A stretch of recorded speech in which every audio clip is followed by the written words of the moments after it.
And so it begins again. Wow.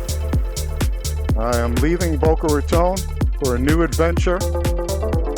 Kind of riding out of that city of obstacles.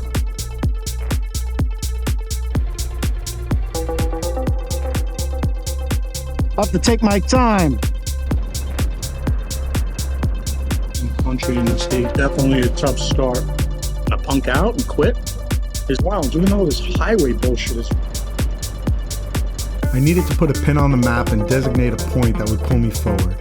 Something that would be a beacon, a guidepost to a place. It would be the gravity that would pull me over 2,200 miles from home in Florida. It would be the longest walk to the corner I had ever taken. 4 places in one, 4 states at one GPS coordinate, and a moment to anticipate. Well, I'm getting ready to leave now. It's almost 9 a.m., 8:52 on a hot Florida morning. I'll see you soon. Here we go. 42,981. And so it begins again. Wow. Hard to believe. Just got to focus on one day at a time. Just one moment at a time. Okay. So here I am. I'm leaving Boca Raton. I don't even remember today's date. What's today's date? It's Friday. And a new journey begins. All right, here we go. September 8th, 2023. I am leaving Boca Raton for a new adventure. I'm getting on the Florida Turnpike now, as always, to get out of Florida. A lot of interstate, as always, trying to get out of the state from Southeast Florida. Anyway, it's been several years since I've done a big adventure. When I say big, I mean something that's further from home in several weeks. I've gone away a week or two at a time, but it hasn't been since 2019 where I was away for a month. So that probably is consistent with the plan right now. There's been a lot of preparation up to this point, for sure. And I've been looking forward to it.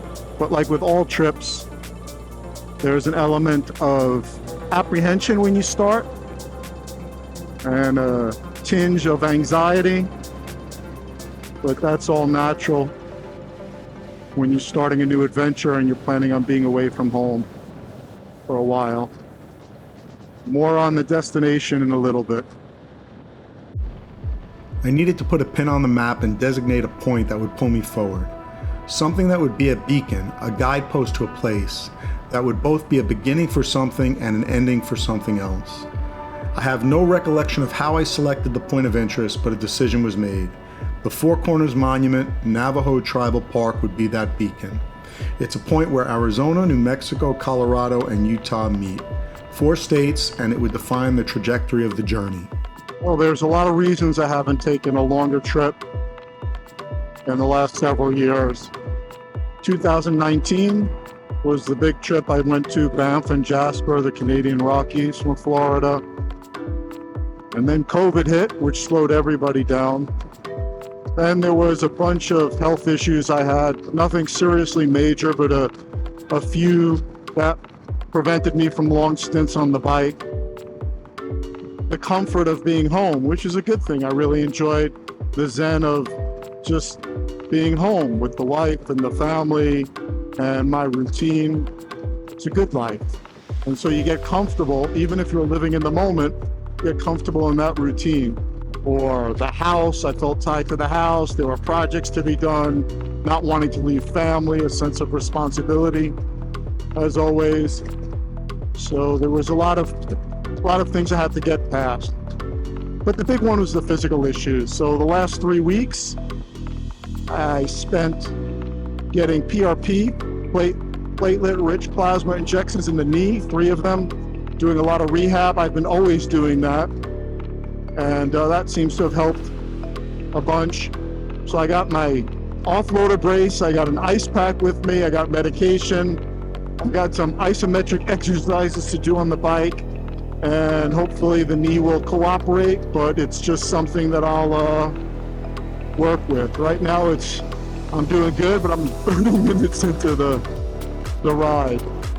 So I think a big lesson for me in all this time is just really about acceptance of getting older, acceptance of minor challenges or limitations, definitely relative to some big things other people have to deal with.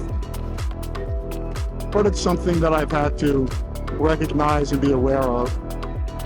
So today marks the day where I'm kind of riding out of that city of obstacles that I put in place.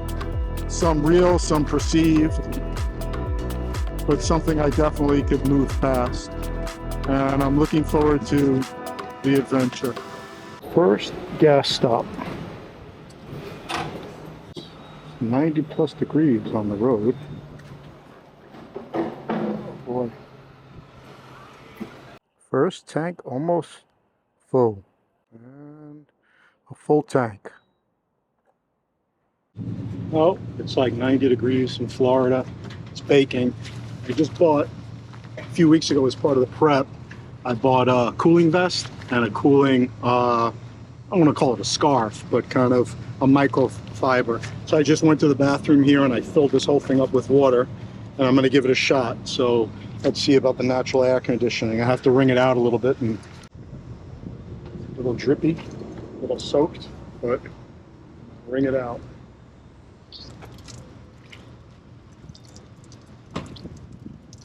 Ah, that already feels good. I think the key is once I'm moving, the evaporation is going to hopefully make all the difference. Scarf's in there, I'll save that, but I'll let out some of the water. I just put on the cooling vest, and the temperature out here is fucking unbearable. So I'm going to get moving, and let's see how this works from the road.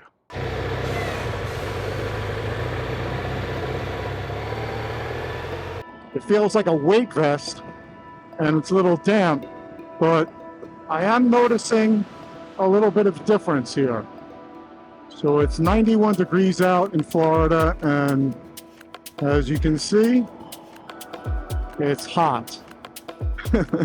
That's always the biggest impediment I have for going on a motorcycle trip and leaving Florida, because most of the year, when the weather's great everywhere else, it's incredibly hot here to get out of the state.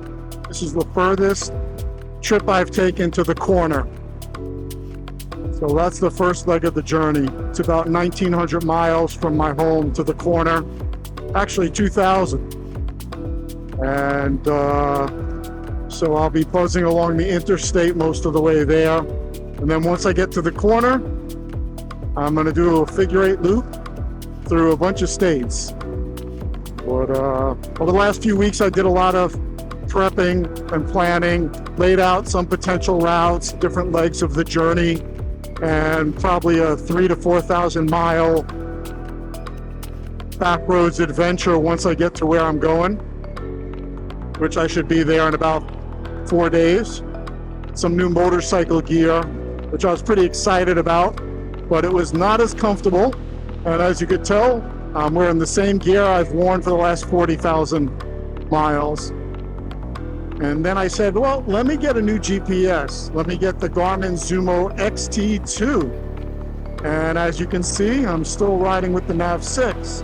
So I had the XT2 for about a week and a half, using it, beautiful screen, much bigger, nice features, faster, but so many bugs. I felt like I was system testing their software. I logged like almost a half a dozen different bugs and issues, and that's not something I want to deal with on the road.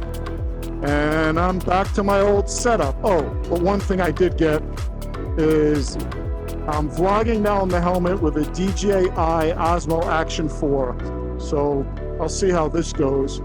After years, I still have a GoPro. I still have some GoPros. You can see it sitting there.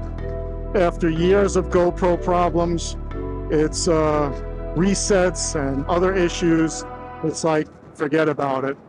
So I decided to call it quits. Anyway, look at that weather up ahead. Big storm. So I'm gonna have to pull over and put away the camera and the microphone so that doesn't get ruined. No point in putting on rain gear. Might as well just get wet when it's 91, 93 degrees out. Eventually I'll dry off. Just stop to take the camera off. Some really bad weather is coming. And I'm not putting on rain gear because it's 93 degrees out. That would defeat the purpose. So maybe it'll be good to get a little soaked. Although it's pretty ominous, the sky pretty severe. So I have to take my time.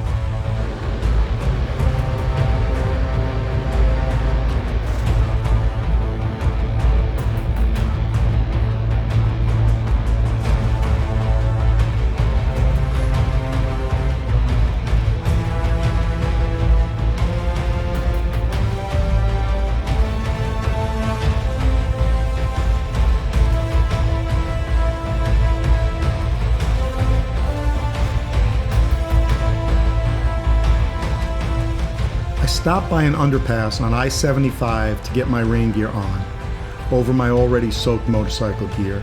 I didn't have a choice. It was a fire hose of rain and muddy water, so the gear was necessary. I was terrified on the side of the road. My life was in the hands of all these drivers plowing through a flooded roadway at speed. Trucks were tossing waves of water on me. I managed to get my rain gear on and slowly rejoin the treacherous flow of traffic through the severe thunderstorms.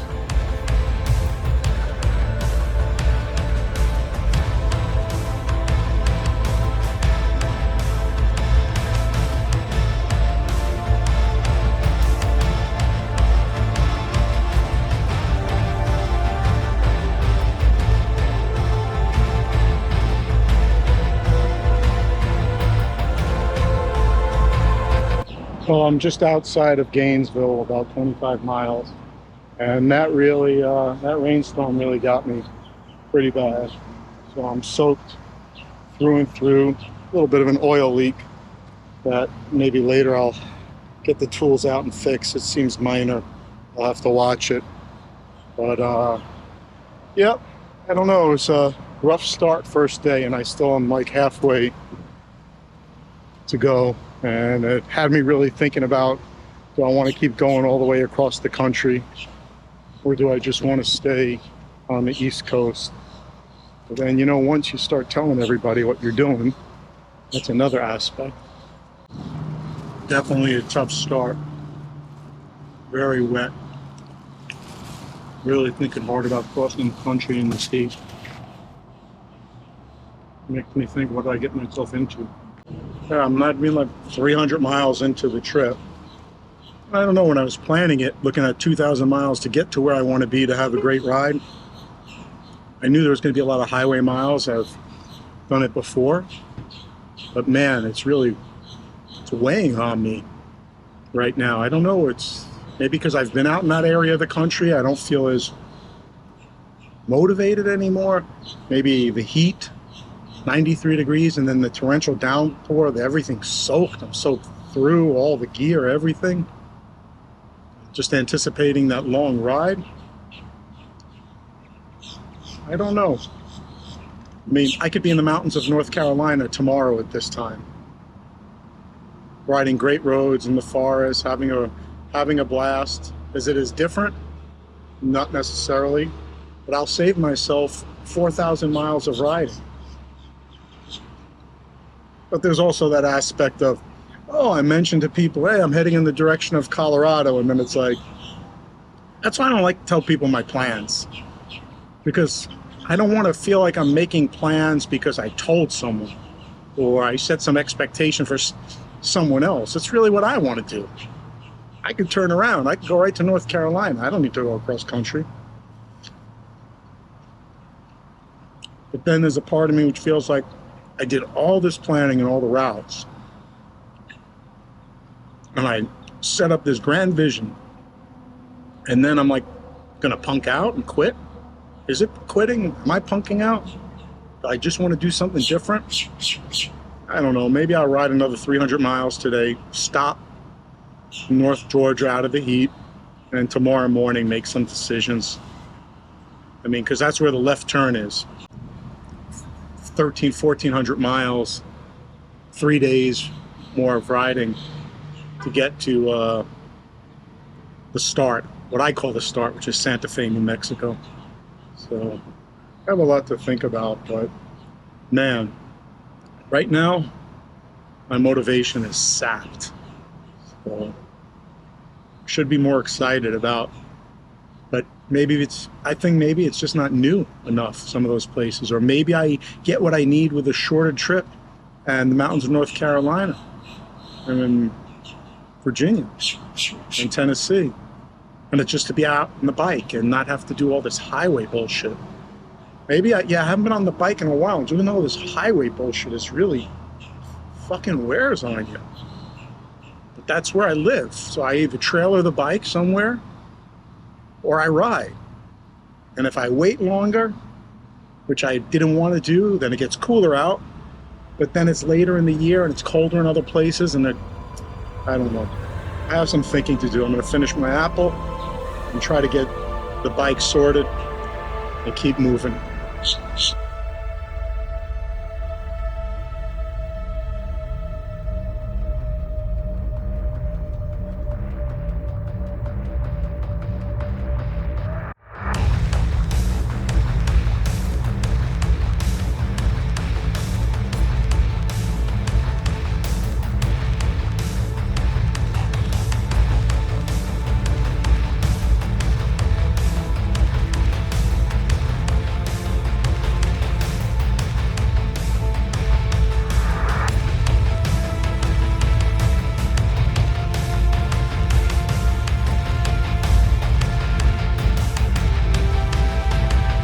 Ike went down.